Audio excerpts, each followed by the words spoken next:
മലബാർ കളിയാക്കിയതല്ല.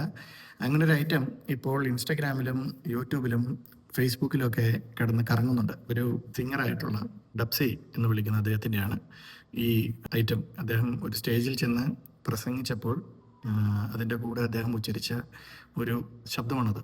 അത് ഭയങ്കരമായിട്ട് വൈറലായി. ഡബ്സിയൊക്കെ ആളുകൾ ചീത്ത വിളിക്കാനൊക്കെ തുടങ്ങി. മലയാളത്തിൽ ഇപ്പോൾ ഇതുപോലെ ഒരുപാട് റാപ്പ് സിംഗേഴ്സും നല്ല പാട്ടുകൾ ഉണ്ടാക്കുന്നതും ഒക്കെ ആളുകളുണ്ട്. അതിൽ എനിക്ക് എൻ്റെ ഫേവറേറ്റ് വേടൻ എന്ന് പറയുന്ന ആർട്ടിസ്റ്റാണ്. അദ്ദേഹത്തിൻ്റെ റാപ്പല്ല, കവിതകളായിട്ടാണ് എനിക്ക് തോന്നിയിട്ടുള്ളത്. ഞാൻ പറഞ്ഞു വന്നത് ഇതിനെപ്പറ്റി ഒന്ന് സംസാരിക്കാൻ ഓർത്തിട്ടാണ്. അതിൽ ന്യൂജനായിട്ടുള്ള 2000 2K കിഡ്സിനുള്ള അപമാനം, ഇങ്ങനെയുള്ള സംഭവങ്ങളെയൊക്കെ അതിനെപ്പറ്റിയൊക്കെ ഒന്ന് സംസാരിക്കാം എന്നാണ് ഞാൻ വിചാരിക്കുന്നത്. ഈ പ്രാവശ്യം ഞാൻ നിങ്ങളെ കൊണ്ടുപോകുന്നത് കൊറിയയിലോട്ടാണ്. കൊറിയ നിങ്ങൾക്ക് അറിയായിരിക്കുമല്ലേ. സൗത്ത് കൊറിയ എനിക്ക് തോന്നുന്നു ഇപ്പോൾ ഈ വീഡിയോ കാണുന്നവരിലും നമ്മുടെ ജനറേഷനിലും, ന്യൂ ജനറേഷനിലും, പഴയ ജനറേഷനിലും, 90s കിഡ്സിലും 2K കിഡ്സിലും ഒക്കെ 80s കിഡ്സിലും ഒക്കെ സൗത്ത് കൊറിയ ഭയങ്കരമായിട്ട് അറിയപ്പെടുന്ന ഒരു സ്ഥലമാണ്. നമ്മുടെ സാംസങ്ങിൻ്റെയും കിയയുടെയും ഹുണ്ടായിയുടെയും ഒക്കെ ഒറിജിൻ കൺട്രിയാണ് സൗത്ത് കൊറിയ എന്ന് പറയുന്നത്. സൗത്ത് കൊറിയയിൽ വളരെയധികം പോപ്പുലർ ആയിട്ടുള്ള ഒരു ഇൻഡസ്ട്രി ഉണ്ട്. ആ ഇൻഡസ്ട്രിയാണ് സൗത്ത് കൊറിയൻ ഫിലിം ഇൻഡസ്ട്രി. ഒരു വർഷം ഏകദേശം $900 ബില്യൺ ജനറേഷനാണ്, ബിസിനസ്സാണ് അവിടെ ഈ ഫിലിം ഇൻഡസ്ട്രി കൊണ്ടു ചെല്ലുന്നത്, എത്തിക്കുന്നത്. ഈ ഫിലിം ഇൻഡസ്ട്രിയും അതുപോലെ ഇൻഡസ്ട്രികൾ, മ്യൂസിക് ഇൻഡസ്ട്രികൾ ഇങ്ങനെ ഒരു റവന്യൂ കൊണ്ടു തരുമെന്നുള്ള കാര്യത്തെപ്പറ്റി ഒരു പക്ഷേ നമ്മൾ മലയാളികൾ ചിന്തിച്ചിട്ടുണ്ടാവില്ല. കേരളത്തിൽ ഇപ്പോഴുള്ള ഈ നമ്മുടെ പുതിയതായി വരുന്ന ഒരു കൾച്ചറുണ്ട്, ഒരു പുതിയ മ്യൂസിക് കൾച്ചറുണ്ട്. അത് ആക്ച്വലി ഭയങ്കര ഫേമസ് ആണ്, ലോകം മുഴുവൻ ഫേമസ് ആയിക്കൊണ്ടിരിക്കുകയാണ്. അങ്ങനെ നമ്മുടെ ഈ മ്യൂസിക് ഇൻഡസ്ട്രീനെ പബ്ലിസിറ്റി കൊണ്ടുവരുന്നതിൽ പ്രധാന പങ്കുവഹിച്ച 2 പേരുടെ പേര് ഞാൻ വീഡിയോയിൽ പറയാതിരുന്നാൽ അത് മോശമായി പോകും. ഒന്ന് എസ് എന്നാണ് ഇൻസ്റ്റാഗ്രാമിൽ കാണുന്നത്. അദ്ദേഹത്തിൻ്റെ റിയൽ നെയിം എന്താണെന്ന് എനിക്കറിയില്ല. വാട്ട് എക്കണോമി എന്ന സോങ് നിങ്ങൾ ഒന്ന് ജസ്റ്റ് കേൾക്കാത്തതുണ്ടെങ്കിൽ യൂട്യൂബിൽ പോയി സെർച്ച് ചെയ്ത് കേട്ടാൽ ഓഫ് കോഴ്സ് എല്ലാവരും കേട്ടിട്ടുണ്ടാവും. ആ സോങ്ങാണ് ഒന്നാമത്തെ സോങ്. ഈ എസ്സയുടെ സോങ് ഇറങ്ങിയെങ്കിലും ഇത് നമ്മുടെ കേരളത്തിൽ നിന്നുള്ളതാണ് എന്നുള്ളത് ആർക്കും അറിയില്ലായിരുന്നു. ഫോറിനേഴ്സിൻ്റെ പല പ്ലേ ലിസ്റ്റുകളിലും ഞാൻ കാണാറുണ്ട് ഈ എസ്സയുടെ വാട്ട് എക്കണോമി എന്ന പാട്ട്. അടുത്തതായിട്ട് ഇതുപോലെ പബ്ലിസിറ്റി കൊണ്ടു തന്നിരിക്കുന്ന ഒരു മ്യൂസീഷ്യനാണ് ഹനുമാൻ കൈൻഡ് എന്ന് പറയുന്നത്. ബിഗ് ഡോസ് എന്ന നിങ്ങൾ സെർച്ച് ചെയ്ത് കഴിഞ്ഞിട്ടുണ്ടെങ്കിൽ അദ്ദേഹത്തിൻ്റെ ഇത് കാണാം. പക്ഷേ ഹനുമാൻ കൈൻഡിന് നല്ല രീതിയിലുള്ള പബ്ലിസിറ്റി ലോകം മുഴുവനും കിട്ടി. ഒരുപാട് സ്ഥലങ്ങളിലേക്ക് ഇത് പോവുകയും ആ പാട്ടിൻ്റെ ഓണർക്ക് കൂടുതൽ പബ്ലിസിറ്റി ലഭിക്കുകയും ചെയ്തു. അപ്പോൾ ഈ 2 പാട്ടുകൾ കേരളത്തിൻ്റെ music industry is from Kerala എന്ന് പറയുമ്പോൾ ഇന്ത്യക്കാർ വരെ ഇത് ഇന്ത്യയുടെയാണ്, കേരളത്തിൻ്റെ അല്ല എന്നൊക്കെ വാശി പിടിച്ച് വഴക്കുണ്ടാക്കുന്ന ഒരു സാഹചര്യത്തിലോട്ട് വരെ നമ്മുടെ കേരളത്തിലെ മ്യൂസിക് ഇൻഡസ്ട്രി പോകുന്നത്. ഇതിൽ എന്താണ് നമുക്ക് ലാഭം? അവന് പബ്ലിസിറ്റി കിട്ടിയാൽ ഇവർക്ക് പബ്ലിസിറ്റി കിട്ടി എന്നൊക്കെ ആയിരിക്കും നമ്മൾ ചിന്തിക്കുക. പക്ഷെ അങ്ങനെയല്ല.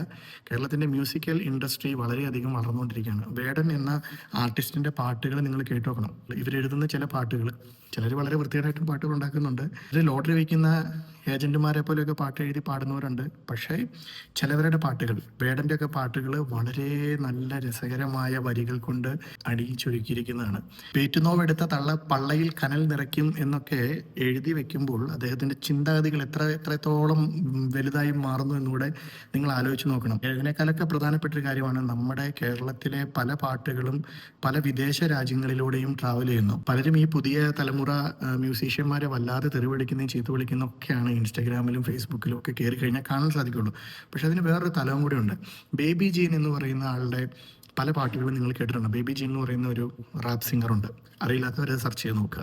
ബേബി ജീൻ്റെ പാട്ടുകളിൽ കായ് കായ് കായ് എന്ന് പറയുന്ന പാട്ട് ഒരുപാട് ഫോറിനേഴ്സ് എൻ്റെ അടുത്ത് വന്നിട്ട് ഈ പാട്ട് മലയാളിയുടെ ആണോ കേരളത്തിൻ്റെ ആണോ എന്ന് എന്നോട് ചോദിച്ചിട്ടുണ്ട്.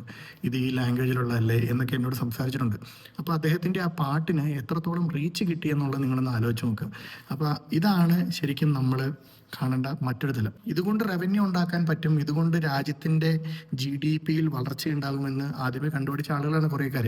അവരുടെ GDP ഒരു പ്രധാന ശതമാനം തന്നെ ഇപ്പോൾ ഈ കൊറിയൻ മ്യൂസിക്കൽ ബാൻഡുകളുടെയും കൊറിയൻ മൂവീസിൻ്റെ ഒക്കെ പുറകിലാണ്. കൊറിയൻ മൂവീസൊക്കെ കാണാത്ത ആരും ഉണ്ടാവില്ല, എല്ലാവരും തന്നെ കൊറിയൻ മൂവീസിൻ്റെ പുറകെ കൂടെ പോവുകയാണ്. അപ്പോൾ അത്രയ്ക്കും ഒരു വലിയ ഡെവലപ്മെൻറ്റ് ഉണ്ടാക്കാൻ ഈ പറയുന്ന മലബാർ എന്ന് പറയുന്നവർക്കും അതുപോലെ പുതിയ തരത്തിലുള്ള നല്ല ഇനിഷ്യേറ്റീവ് എടുത്തു വരുന്ന നല്ല കഴിവുകളുള്ള നമ്മുടെ യങ്സ്റ്റേഴ്സിന് സാധിക്കുന്നുണ്ട് എന്നുകൂടെ നമ്മൾ മനസ്സിലാക്കണം. നാളെ ഇവർക്കെതിരെ നമ്മൾ തെറി എഴുതാനും അതൊക്കെ എഴുതി വെക്കുന്നതിന് മുമ്പേ ഇവർ ചെയ്തിരിക്കുന്ന കോൺട്രിബ്യൂഷൻ എന്താണെന്നും കൂടെ നമ്മൾ മനസ്സിലാക്കേണ്ടത് വളരെ അത്യാവശ്യമാണ്. അതിന് അവർക്ക് മാക്സിമം പ്രചോദനങ്ങൾ കൊടുക്കുകയും അവർക്ക് കൂടുതൽ പബ്ലിസിറ്റി കൊണ്ടുവരാനും പല രാജ്യങ്ങളിലേക്ക് നമ്മുടെ കേരളത്തിലെ മലയാളികളുടെ മ്യൂസിക്കുകളും സിനിമകളും എത്താനായിട്ട് നമ്മൾ ശ്രദ്ധിക്കണം. കുമ്പളങ്ങി നൈറ്റ്സ് എന്ന് പറയുന്ന ഒരു മൂവി ഇറങ്ങിയിരുന്നു. ആ മൂവി ശരിക്കും പറഞ്ഞാൽ ഭീകരമായി പോപ്പുലർ ആയിട്ടിരിക്കുകയാണ്. ഒരുപാട് രാജ്യത്തെ ആളുകളാണ് ആ മൂവി കാണുന്നത്. നമ്മുടെ ഭാഷയിൽ മലയാള ഭാഷയിൽ ഷൂട്ട് ചെയ്ത് പരിവർത്തനം ചെയ്ത് പല ആളുകളും അത് പല തലത്തു നിന്നും കാണുന്നു. ദൃശ്യത്തെപ്പറ്റി ഞാൻ പറയേണ്ടതായിട്ടില്ല. ദൃശ്യം എന്ന സിനിമ ഇറങ്ങിയോടുകൂടിയാണ് മലയാളം ഫിലിം ഇൻഡസ്ട്രി ശരിക്കും മാറിപ്പോയത്. അപ്പം ഇത് കേരളത്തിൻ്റെ ഒരു അസറ്റാണെന്നുള്ളത് മനസ്സിലാക്കാം. ഇപ്പോൾ ഈ പറഞ്ഞ മൂവി എടാ മോനെ എന്ന് വിളിക്കുന്ന മൂവിയാണല്ലോ ഇപ്പോഴത്തെ ഏറ്റവും വലിയ പ്രശ്നം, അമ്പാൻ. അപ്പോൾ ആ മൂവി കേരളത്തിൽ നിന്നും മാത്രമല്ല പല സംസ്ഥാനങ്ങളിൽ നിന്നും ഒരുപാട് വരുമാനം കൊണ്ടുതന്നൊരു മൂവിയാണ്.